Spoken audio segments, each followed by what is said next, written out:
From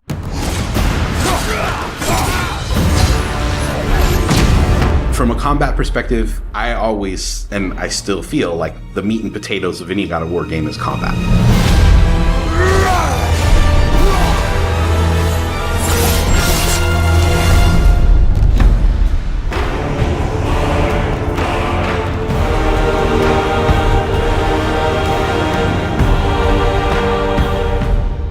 My name is Roberto Clemente. All my friends call me Bert.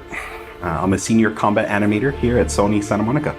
My name is Kim Nguyen, and I'm a gameplay animator. Hi, I'm Sabra, and I'm a senior VFX artist on God of War Ragnarok. My name is Grace Pan, and I'm a gameplay animator in God of War Ragnarok.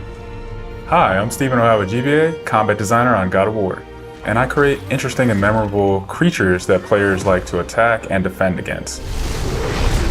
As an animator, you gave life to characters. You make them move, you give them personalities, you give them weight.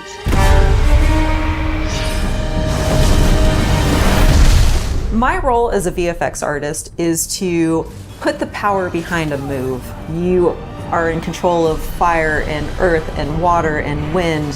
Whether you are throwing your axe or on the receiving end of an enemy spell, VFX is what really gives the movement and the danger to every move that a character or enemy makes. I work really closely with the design team and the tech art team on this project specifically. We actually work a lot with camera, along with the guidance of our great camera team, so I find myself doing fight choreography sometimes. One of the most challenging parts about being a combat designer isn't the technical implementation of creating a creature, but it's really navigating that line between frustrating and engaging. We want to make something that makes players lean forward and focus and really try hard against that enemy and feel good about overcoming that, but we don't want to make them feel defeated if they can't figure something out. And then it feels rewarding when you win, not because it was impossible, but because it was fun and engaging. After the last game, we've heard the community cry out for more mini-bosses, bigger creatures, and enemy variety, and this time we really leaned into that. So in God of War Ragnarok, you're going to be traveling to all 9 realms, and each realm is going to have like its own theme of enemies that are very unique to that space. For example, in Alfheim, we're familiar with the Dark Elves, but this time around we're going to be fighting Light Elves, such as the Light Elf Warrior. One of the key learnings from the last God of War game is we don't have to think about the camera and how close combat is going to feel. We already have that knowledge, so we can build upon the close camera that we have, and we can iterate on enemies, creating more interesting scenarios. In the last game, Atreus was just starting to fight alongside Kratos, and he was learning from the master tactician. So in this game, he's trying to prove himself a little bit more, and we built upon those mechanics with him. The previous God of War, Atreus was still a kid, right? So he has a lot of dependency on his father. And for this game, you will see Atreus moving more independently on his own as a companion.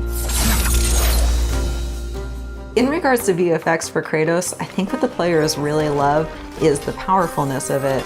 When you are playing as Kratos, you really do feel like the God of War. And moving into Ragnarok, we want to really make something bigger, make it stronger, make it more of a spectacle. You want them to be like, oh my gosh, I didn't know that the Blades of Chaos could get even better, but look at that. So as Kratos gets more powerful, he's going to have access to newer combos and newer abilities that will increase the combat depth of each weapon. For the Blades, one of the moves that I've really enjoyed from previous God of Wars is the combat grapple, and we're going to be bringing that with a new twist. I'm very excited for players to try the blade grapple traversal moves. That brings so much more speed into the movement and the dynamic feel to it. One of the ways we've expanded Kratos combat this time around is we've given more utility and choice to his shield loadout. If you are a parry person, you could really go for a shield that gears towards parrying. If you're a big blocker, then you could choose a shield that will really match your playstyle. One new mechanic or element that I'm really excited about is these combo finishers. Building up the stun meter this time around is going to lead to different ways to basically decapitate the enemy. You're going to be able to choose, which weapon you want to have when you kill a guy. Another feature that we've added for Kratos is his new pre-fall attacks. You could jump off a ledge, and if there's an enemy below you, you could slam down on him. There's such an emphasis on verticality in some of these fights that it's super engaging. And as Kratos, now that you have so much mobility and that you can also take advantage of that verticality, I think it just adds such another interesting layer to a fight. In God of War Ragnarok, we've enhanced the Kratos and Atreus duo. He's going to initiate a little bit more and be aggressive. He's going to fight alongside you and sometimes even surprise you with his combo abilities too. Some of the new expanded companion actions that you'll see Atreus do leverage the fact that he's older now, he's bigger now. And he's different from Kratos, so his magic has a different flavor.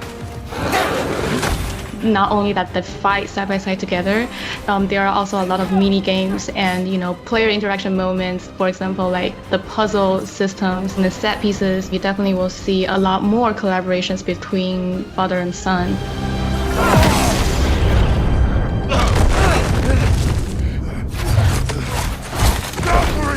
Odin must have sent them! There's so much that goes into building a big set piece. You basically iterate and iterate and iterate, and it takes testing and just seeing what works to really figure out the personality of something. Basically, every department gives it their all to make things really spectacular. There were a lot of different times that I would look back at God of War games just through the ages before 2018. There were so many amazing, huge boss fights and set pieces that it was a huge inspiration for me on my time on this project. For the old father! Our design philosophy for creating new and memorable enemies is basically making them a combat puzzle, similar to like chess, and focusing on the chess pieces. Each piece has its own theme and its own use. You need to be able to see what's happening in an instant and be able to react as the player. There's a couple of different ways that we go into making an attack very readable for the player. Sometimes we add a signature audio cue, or we'll add the different rings, such as what we did in the last game, that lets you know that this attack is unblockable, you need to dodge it.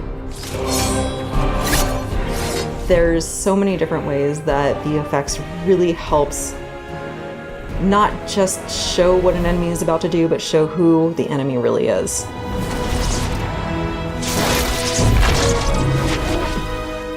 Everything you design has to be surrounding the essence of the character and a story. It's what makes it believable and memorable in the first place. I think what I'm most excited about is for players to experience the diversity of enemies that this game has to offer. You will be fighting everything from small little creatures to things that will take up the entire screen. All of their designs run the gamut. I think each one looks so much different from the next one, and each of them have their own play styles and their own little fantasies that go into it. And so I think if you are really into Norse mythology, you'll be very interested to see how Sony Santa Monica has taken some of these creatures and interpreted them for God of War. Everything that goes into the game, there's emotion behind it and intent behind it, and by the time it gets to you, everything that you've seen that you're going to play and experience has been sweated over, bled over, tested, and is fun to play.